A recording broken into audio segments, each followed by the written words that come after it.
All right, let's get right into this because it's a paradox that trips up so many people. We spend all our energy thinking about how to get rich. But what if I told you the real secret, the actual hard part, is something else entirely? This first part, making money, it's the skill we all focus on. It's the hustle, the chase, the exciting part where you see your accounts go up. It gets all the headlines, right?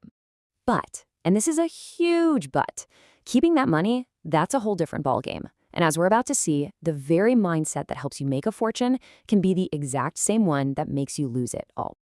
To really get this, let's look at a story that plays out over and over again in the world of finance. It perfectly captures this idea.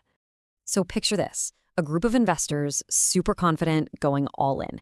They took huge risks, they used leverage, they made really aggressive bets, and for a while, man, it worked like a charm. And I'm not talking about doing okay. We're talking millions. The kind of wealth that changes your life, your family's life, everything. They were on top of the world. It seemed like they couldn't lose. And then, just like that, poof, it was all gone. A couple of bad moves, the market turned, and the fortune they built just vanished. We're talking wiped out. Back to square one.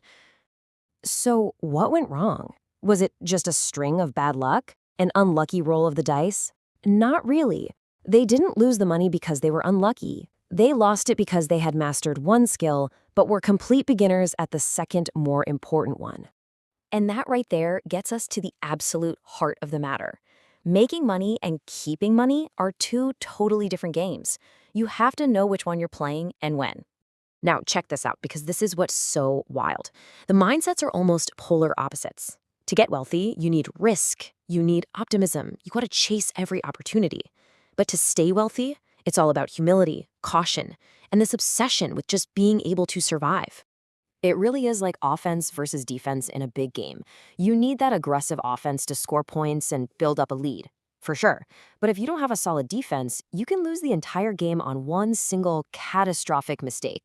All right, so if defense is the name of the game for staying rich, what's rule number one? What's the most important thing you have to do to stay in the game long enough to actually win? This quote just nails it, doesn't it? The whole philosophy in one sentence. It's not about squeezing every last drop of profit out of every investment. No, it's about making absolutely sure you avoid that one big loss that takes you out of the game for good. And here's the bottom line. Avoiding a total wipeout is mathematically way more powerful than chasing some insane return. Think about it. That magic of compounding, where your money makes money, well, it only works if you actually have money left to compound. You can't start from zero again and expect the same results. Okay, so this all sounds good in theory, right? But what does it actually look like in practice? Let's break down a simple toolkit, a set of habits for actually staying wealthy.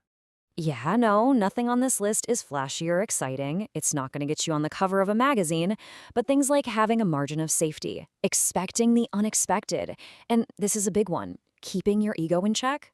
That's what keeps you in the game for decades. This chart lays it all out, super simple. On the left, what you do. You protect your money, you stay humble even when you're winning, and you always have a plan for when things go wrong. And on the right, that's the stuff that leads to ruin. Taking dumb risks, and worst of all, thinking your success is guaranteed to last forever. So let's bring this all home with the one big idea you really need to walk away with.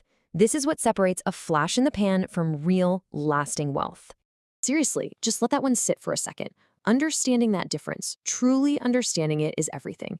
It's the line between knowing how to make money and knowing how to have money. Because look, anyone can look like a genius in a bull market when everything's going up. That's the easy part. The real test of your financial skill is how well you survive when things get tough, when the market is uncertain, and when everyone else is panicking. And so that's the question I'll leave you with. As you're planning your financial future, which game are you actually playing? Are you only focused on your offense, or are you also building the defensive skills you need, not just to win, but to make sure you stay a winner?